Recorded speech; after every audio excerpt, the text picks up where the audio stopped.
Hello students, welcome back to my YouTube channel maths की माया। मैं एक के जागड़ा आप सबके लिए आज एक नई क्लास लेके आया हूँ। चलिए स्टार्ट करते हैं।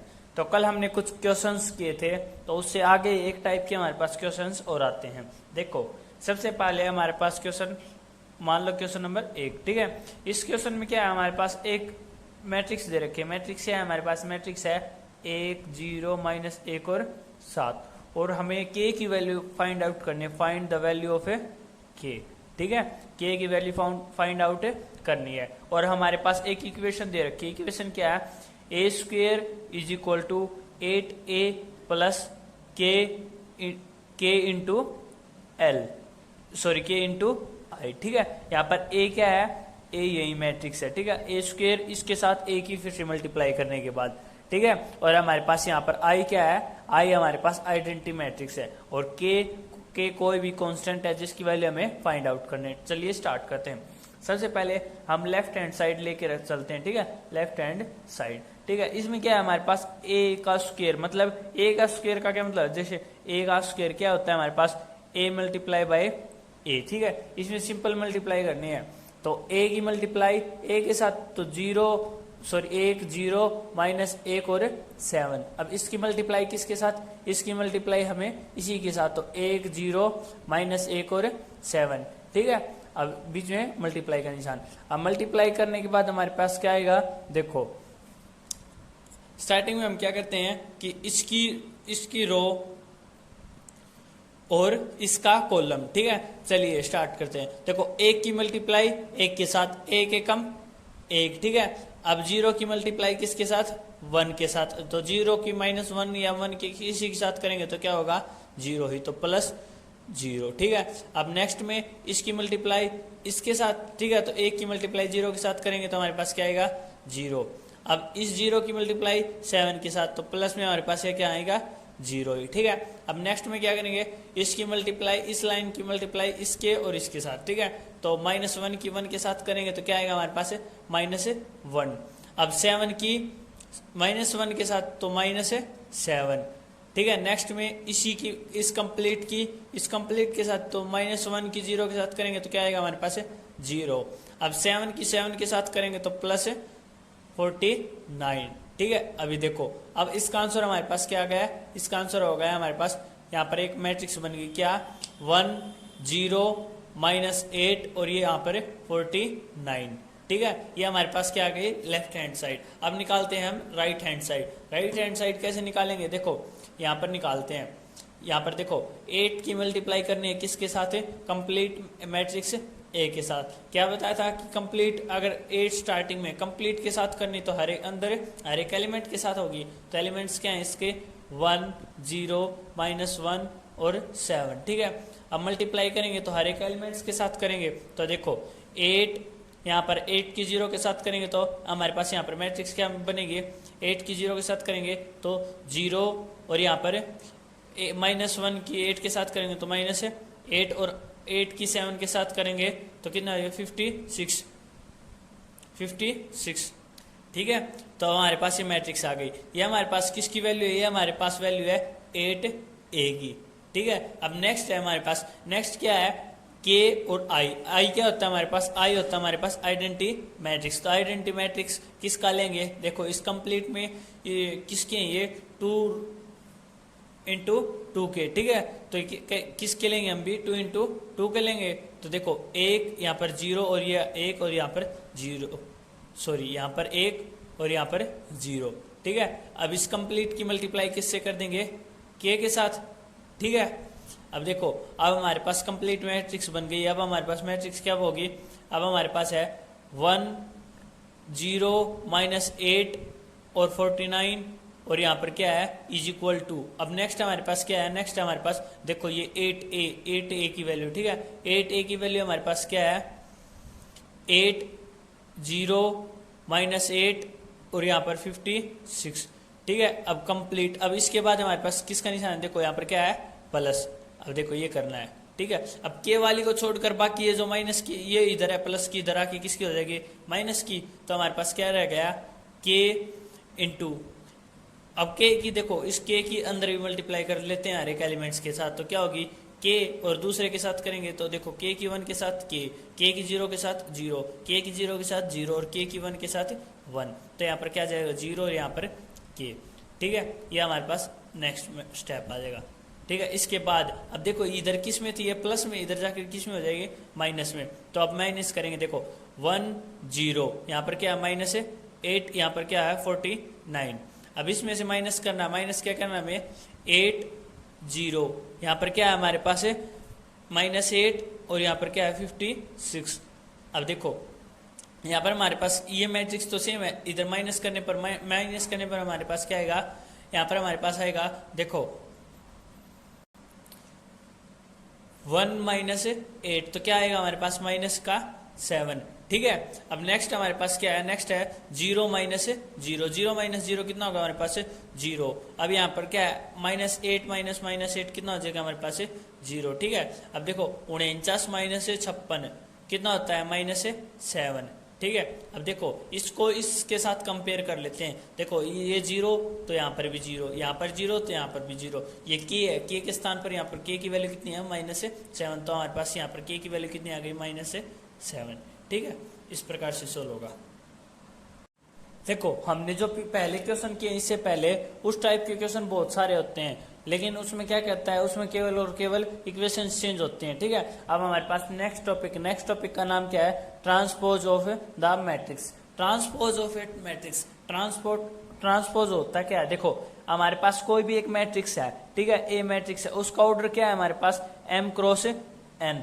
यदि हम उसका ऑर्डर चेंज कर दे, ऑर्डर चेंज करके क्या कर दे n क्रॉस m, अर्थात इसका क्या मतलब है, इसका मतलब है कि उसकी रो को तो हम कॉलम बना दे और कॉलम को रो बना दे, तो उसका क्या होगा ट्रांसपोज। और ट्रांसपोज को डिनोट कैसे करेंगे, ट्रांसपोज को डिनोट करेंगे या तो a डैश से या फिर करेंगे a t से। ठीक है, इस प्रकार ट्रांसपोज को डिनोट करते हैं। ठीक है, देखो अब एक एग्जांपल देखो, मान लो हमारे पास कोई भी एक मैट्रिक्स दे रखी है, मैट्रिक्स हमारे पास क्या है 3 4 6 9 8 7। ठीक है, ये हमारे पास कोई भी एक मैट्रिक्स दे रखी है। अब इसका हमें ट्रांसपोज निकालना है, तो ट्रांसपोज कैसे निकालेंगे, ए ट्रांसपोज या फिर और हम क्या लिख सकते हैं ए डैश। अब देखो यहाँ पर जो इसकी रो थी, रो को हम क्या लिख देंगे कॉलम। तो ठीक है, अब रो को कैसे कॉलम लिखेंगे, देखो यहाँ पर 3 था, ये किस में था 3 और यहाँ पर 4, अभी यहाँ पर 6, ये हमारे पास किस में था, ये हमारे पास था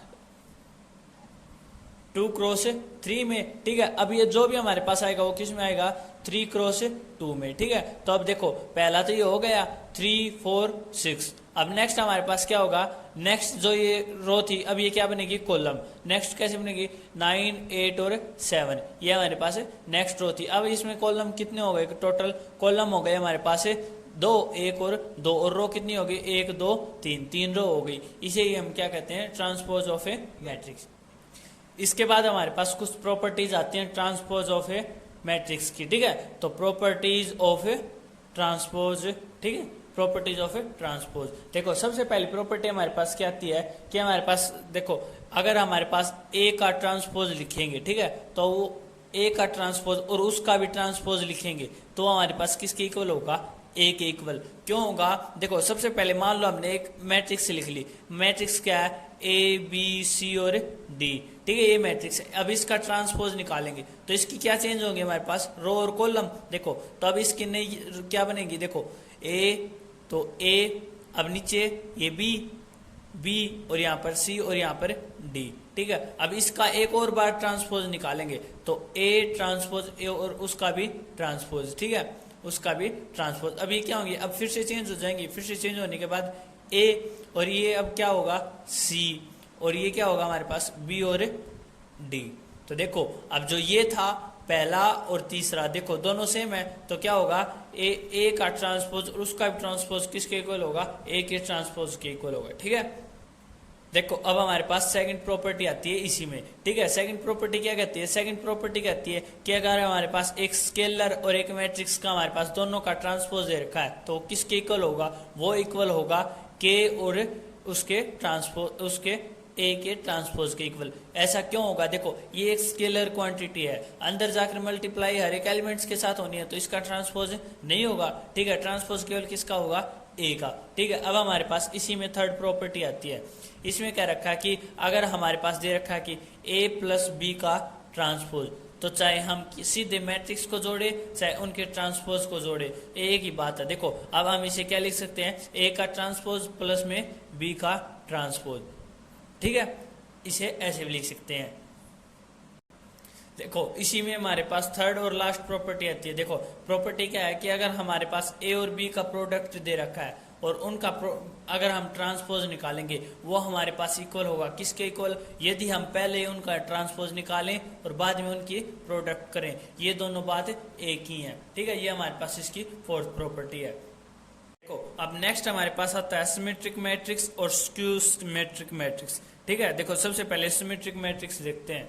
ठीक है, इसमें क्या होता है, अगर देखो हमारे पास यदि कोई भी ए मैट्रिक्स है, ए मैट्रिक्स हमें गिवन है यहाँ पर। ठीक है, कोई भी मान लो ए बी सी और डी है, यदि उसका हम ट्रांसपोज निकालें या फिर ए टी, ठीक है, इसे ऐसे भी डिनोट कर सकते हैं, वो हमें अगर इक्वल हो किसके, उसी मैट्रिक्स के इक्वल हो, तो वो हमारे पास क्या होगा, सिमेट्रिक मैट्रिक्स होगा। ठीक है, अदरवाइज नहीं होगा। लेकिन अगर हमारे पास ये इसके इक्वल नहीं होगा और वो इक्वल हो किसके, देखो अब यहाँ पर देखो, अगर एक और टाइप आती है हमारे पास, क्या आती है, स्क्यू सिमेट्रिक मैट्रिक्स। ठीक है, स्क्यू सिमेट्रिक मैट्रिक्स। इसमें क्या होता है, अगर हमारे पास कोई भी एक मैट्रिक्स है, मैट्रिक्स हमारे पास मान लिया कोई भी हमारे पास A B C X Y Z जो भी मैट्रिक्स दे रखी है। ठीक है, अब यहाँ पर अगर हम उसका ट्रांसपोज निकालें, ए टी या फिर ए डैश निकालें, वो हमारे पास किसके इक्वल होगा, इक्वल होगा माइनस ए के या फिर इनवर्स ऑफ मैट्रिक्स के। अगर इनवर्स ऑफ मैट्रिक्स के इक्वल है तो हमारे पास क्या होगा, स्क्यू मैट्रिक्स। अगर उसी मैट्रिक्स के इक्वल है तो हमारे पास क्या होगा, वो होगा सिमेट्रिक मैट्रिक्स। ठीक है, तो सिमेट्रिक मैट्रिक्स और स्क्यू सिमेट्रिक मैट्रिक्स के बेस पर हमारे पास कुछ रिजल्ट्स हैं जो हमें सीधे याद रखने हैं। देखो सबसे पहले हमारे पास रिजल्ट क्या आता है, अगर हमारे पास दो सिमेट्रिक मैट्रिक्स है, देखो मान लो कोई ए और बी हमारे पास सिमेट्रिक मैट्रिक्स है, तो उनका ऐड करने पर या फिर उन्हें जोड़ने पर हमारे पास क्या आएगा, हमेशा सिमेट्रिक मैट्रिक्स होगा। मतलब ए प्लस बी हमारे पास क्या होगा, सिमेट्रिक मैट्रिक्स होगा। ठीक है, सिमेट्रिक मैट्रिक्स। अब सेकंड है हमारे पास, देखो कोई भी हमारे पास दो स्क्यू सिमेट्रिक मैट्रिक्स हैं, देखो मान लो अब की बार क्या है, ए और बी हमारे पास कैसे हैं, स्क्यू सिमेट्रिक। तो स्क्यू सिमेट्रिक ये केवल कैसा था, हमारे सिमेट्रिक मैट्रिक्स। अब ये क्या था, स्क्यू सिमेट्रिक मैट्रिक्स। लेकिन अगर हम उन्हें ऐड करेंगे तो भी हमारे पास कैसा आएगा, हमारे पास आएगा स्क्यू सिमेट्रिक मैट्रिक्स। ठीक है, अब हमारे पास है, अब देखो थर्ड रिजल्ट है हमारे पास है। देखो थर्ड में है, अगर हमारे पास दो मैट्रिक्स हैं, ठीक है, दो सिमेट्रिक मैट्रिक्स हैं, कैसे हैं, सिमेट्रिक मैट्रिक्स, उनका प्रोडक्ट भी सिमेट्रिक मैट्रिक्स होगा। ठीक है, उनका प्रोडक्ट भी सिमेट्रिक मैट्रिक्स होगा। कब होगा, जब ए और बी की प्रोडक्ट किसके इक्वल होगा, बी और ए के प्रोडक्ट के इक्वल होगा, तभी सिमेट्रिक मैट्रिक्स होगा, अदरवाइज नहीं होगा। ठीक है, अब हमारे पास फोर्थ प्रॉपर्टी है या फिर फोर्थ रिजल्ट है। ठीक है, फोर्थ रिजल्ट हमारे पास क्या कहता है, इसमें कहता है कि हमारे पास कोई भी एक स्क्वायर मैट्रिक्स है। ठीक है, स्क्वायर मैट्रिक्स मान लो ए है, स्क्वायर मैट्रिक्स ए है, तब यदि हम उसके मैट्रिक्स और उसके ट्रांसपोज के का सम करेंगे तो हमारे पास किसके इक्वल होगा, वो हमारे पास इक्वल होगा सिमेट्रिक मैट्रिक्स के। ठीक है, फिर से देखो हमारे पास ए कोई भी स्क्वायर मैट्रिक्स है। ठीक है, कैसा है, स्क्वायर मैट्रिक्स। ठीक है, वो हमारे पास यदि हम उसका और उसके ट्रांसपोज का सम करेंगे वे हमारे पास किसके इक्वल होगा, सिमेट्रिक मैट्रिक्स के। लेकिन यदि हम उनका डिफरेंस करेंगे मतलब ए माइनस ए डैश, तो वो हमारे पास किसके इक्वल होगा, स्क्यू सिमेट्रिक मैट्रिक्स के। ठीक है, स्क्यू सिमेट्रिक मैट्रिक्स के इक्वल होगा। अब देखो हमारे पास इसी में फिफ्थ प्रॉपर्टी में क्या रखा है, फिफ्थ प्रॉपर्टी में क्या रखा है कि स्क्यू सिमेट्रिक मैट्रिक्स जो भी होता है ना, उसके डायगोनल्स हमेशा क्या होते हैं, जीरो होते हैं। ठीक है, हमारे पास देखो कोई भी हमारे पास देखो 0 1 2, यहाँ पर भी 3 और ये 5 6 0 और 2। ठीक है, इसके ये डायगोनल्स क्या है हमारे पास, 0। तो ये अगर 0 होंगे तो हमारे पास ये होगा स्क्यू सिमेट्रिक मैट्रिक्स, अदरवाइज नहीं होगा। ठीक है, फिफ्थ प्रॉपर्टी यही कहती है। हमारे पास केवल अब यही फोर्थ 4 प्रॉपर्टी थी, इसमें और प्रॉपर्टी नहीं है। ठीक है, अब नेक्स्ट देखो कुछ क्वेश्चन ट्राई करते हैं इसी पर बेस्ड। इसी में हमारे पास एक क्वेश्चन आता है कि ट्रांसपोज की जो भी प्रॉपर्टी हमने बताई थी ना, उन्हें सिद्ध करना है। ठीक है, और हमारे पास कोई भी दो मैट्रिक्स दे रखे हैं। ठीक है, हमारे पास ए मैट्रिक्स, पहली मैट्रिक्स दे रखी है हमारे पास क्या है कि 3√3 2 और यहाँ पर 4 और 2 और 0। ठीक है, अब सेकंड मैट्रिक्स दे रखी है हमारे पास, second B is equal to क्या दे रखी है हमारे पास 2 -1 2 1 2 और 4। ये हमारे पास मैट्रिक्स दे रखी है और हमें सिद्ध करना है कि ट्रांसपोज की जो जो प्रॉपर्टी थी वो सही है या गलत। ठीक है, स्टार्टिंग में देखो सबसे पहले हमारे पास पहली प्रॉपर्टी क्या थी, पहली प्रॉपर्टी थी कि ए का ट्रांसपोज और उसका ट्रांसपोज हमारे पास इक्वल होता है किसके, ए के। ठीक है, वैसे तो वहां पर सिद्ध करके दिखा दिया था, लेकिन इसमें क्वेश्चन दे रखा है तो एक बार फिर से देखो। यहाँ पर ए का ट्रांसपोज, ए का हमारे पास ये प्रॉपर्टी है ए, इसका हम ट्रांसपोज निकालेंगे। देखो ए का ट्रांसपोज, अब ए का ट्रांसपोज हमारे पास क्या आएगा, ये 3 अब यहाँ ये 3√3 में। ठीक है, √3। अब यहाँ पर देखो यहाँ पर क्या है 2, तो ये अपॉन में यहाँ पर 2, यहाँ पर क्या है हमारे पास 4 और यहाँ पर हमारे पास 2 और ये क्या है 0। ठीक है, ये क्या होगा हमारे पास ए का ट्रांसपोज। अब इसका भी ट्रांसपोज निकालते हैं, इसका भी ट्रांसपोज निकालेंगे तो हमारे पास क्या होगा, देखो ट्रांसपोज निकालने पर हमारे पास सेम यही प्राप्त होगा। देखो 3 अब नीचे क्या आएगा 4th, क्योंकि अब ये क्या था हमारे पास रो और क्या बन जाएगा कॉलम। ठीक है, तो 3 4 अब ये क्या था √3, अब यहाँ पर क्या आ जाएगा 2, यहाँ पर क्या आएगा 2 और ये 0। देखो अब ये ए का ट्रांसपोज और उसका ट्रांसपोज निकाला वो, और जो ये था ए मैट्रिक्स हमारे पास गिवन थी वो, दोनों क्या है इक्वल है। ठीक है, तो अब पहली बात सिद्ध हो गई। अब देखो सेकंड प्रॉपर्टी देखते हैं। सेकंड प्रॉपर्टी हमारे पास क्या थी कि ए प्लस बी इक्वल होते हैं किसके, इक्वल होते, और ए प्लस बी का ट्रांसपोज इक्वल होता है किसके, ए का ट्रांसपोज प्लस में बी का ट्रांसपोज। ठीक है, तो a प्लस बी करते हैं स्टार्टिंग में, a प्लस बी करेंगे तो क्या होगा हमारे पास, देखो सीधा a प्लस बी स्टार्टिंग में कर लेते हैं। देखो यहीं पे जोड़ कर लेते हैं हम, 3 + 2 कितना होता है हमारे पास 5। अब नेक्स्ट क्या है √3 + 1 होगा, यहाँ पर क्या है -1, तो √3 - 1, तो यहाँ पर क्या आएगा √3 - 1। ठीक है, अब नेक्स्ट क्या है 2 + 2, तो 2 + 2 4। अब देखो यहाँ पर 4 + 1, 4 + 1 कितना हो जाएगा 5, 2 + 2 कितना हो जाएगा हमारे पास 4, और 0 + 4 हमारे पास 4। अब देखो इसका ट्रांसपोज निकाल, अब इसका स्टार्टिंग में ट्रांसपोज निकालते हैं। ट्रांसपोज निकालेंगे तो क्या करेंगे, देखो ट्रांसपोज इसके सामने यहीं पर निकाल लेते हैं।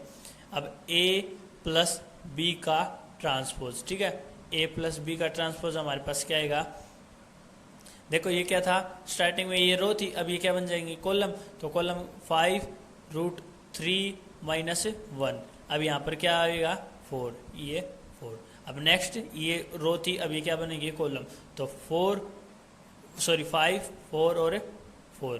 ठीक है, ये हमारे पास बन गया।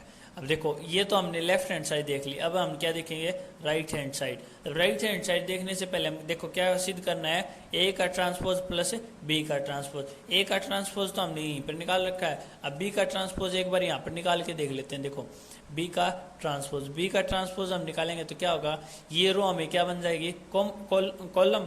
ठीक है, तो 2 - 1 और ये 2, यहाँ पर 1 2 और 4। ठीक है, अब देखो इन दोनों को हम ऐड करेंगे, तो क्या होगा, ए का ट्रांसपोज प्लस में बी का ट्रांसपोज, ये हमारे पास क्या होगा, देखो 3 + 2 हमारे पास क्या आता है 5। ठीक है, 4 + 1 में कितना होगा 5। ठीक है, अब नेक्स्ट क्या है 3√-1, 3√-1। ठीक है, नेक्स्ट क्या है हमारे पास 2 + 2 कितना हो जाएगा 4। अब नेक्स्ट क्या है 2 + 2, तो ये भी कितना हो जाएगा हमारे पास 4। अब नेक्स्ट क्या है 0 + 4, 0 + 4 भी हमारे पास 4 हो जाएगा। ठीक है, अब देखो ए का ट्रांसपोज प्लस बी का ट्रांसपोज हमारे पास ये आया। ठीक है, और ए + बी का ट्रांसपोज हमारे पास ये आया। देखो 5 √3 - 1 √3 - 1 4 4 4 4 और ये भी 4। तो ये हमारे पास दोनों क्या हो गए, सेम। तो ये हमारे पास सेकंड प्रॉपर्टी भी सीधे हो गई, ठीक है। अब देखते हैं थर्ड प्रॉपर्टी।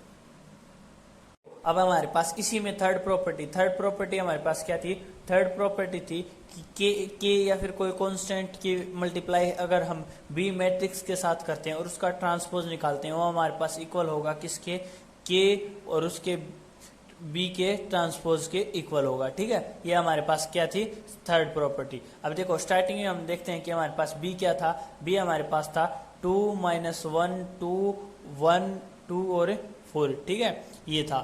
अब देखो इसका ट्रांसपोज पीछे निकाल लिया था एक बार, यहाँ पर फिर से देखो b का ट्रांसपोज हम क्या निकालेंगे, b का ट्रांसपोज होगा 2, ये पहली रो थी, अब ये क्या बन जाएगी, कॉलम। तो 2 - 1 और 2, ठीक है। अब ये क्या है, सेकंड कॉलम, तो 1 2 और 4, ठीक है, ये हमारे पास सेकंड बन गया। अब देखो सबसे पहले तो हम क्या करेंगे, देखो k और b की मल्टीप्लाई करेंगे, इसके साथ हम k की मल्टीप्लाई करेंगे। तो चलो करते हैं, k multiply by b is equal to क्या होगा हमारे पास, देखो यहाँ पर k की हर एक के एलिमेंट्स के साथ होगी तो 2k, ठीक है। अब k की -1 के साथ, तो -k की 1 के साथ करेंगे तो -k, ठीक है। अब k की 2 के साथ करेंगे तो क्या बनेगा हमारे पास 2k। अब देखो हम k की 1 के साथ करेंगे तो हमारे पास क्या होगा k, अब k की 2 के साथ करेंगे तो 2k, अब k की 4 के साथ करेंगे तो 4k, ठीक है। अब इसका ट्रांसपोज निकालेंगे, ठीक है। देखो स्टार्टिंग में हमने ये तो कर लिया, ये रहा, अब इसका ट्रांसपोज निकालेंगे तो k इंटू बी का ट्रांसपोज, इसका ट्रांसपोज निकालेंगे तो हमारे पास क्या आएगा, ये हमारे पास आएगा 2k, यहाँ पर -k और यहाँ पर 2k, ठीक है। अब यहाँ पर k 2k और यहाँ पर 4k, ठीक है, ये हमारे पास लेफ्ट हैंड साइड आ गई, ठीक है, लेफ्ट हैंड साइड, ठीक है। अब हम राइट हैंड साइड देखते हैं। देखो ये हमने क्या निकाला था, b का ट्रांसपोज निकाल लिया। अब इसकी मल्टीप्लाई किसके साथ करते हैं, k के साथ, इसकी मल्टीप्लाई k के साथ करते हैं तो k और b का ट्रांसपोज, देखो मल्टीप्लाई करते हैं। स्टार्टिंग में क्या है 2 की मल्टीप्लाई k के साथ तो 2k, ठीक है। अब k की मल्टीप्लाई 1 के साथ तो क्या होगा हमारे पास k, अब k की मल्टीप्लाई किसके साथ करते हैं, -1 के साथ, तो -k। अब k की मल्टीप्लाई 2 के साथ तो 2k, अब k की मल्टीप्लाई यहाँ पर भी 2 के साथ तो 2k, अब k की मल्टीप्लाई लास्ट में किसके साथ रह गई, 4 के साथ, तो 4k। देखो अब हमारे पास ये क्या आ गए, हमारे पास ये आ गए हमारे पास राइट हैंड साइड, ठीक है। अब देखो ये और ये सेम है बिल्कुल, तो हम कह सकते हैं कि left hand side equal to right hand side, ठीक है। तो हैंड्स प्रूव्ड, ये हमें प्रूव करना था, ठीक है। तो आज के लिए काफ़ी है, तो कल मिलते हैं एक नई क्लास के साथ। धन्यवाद।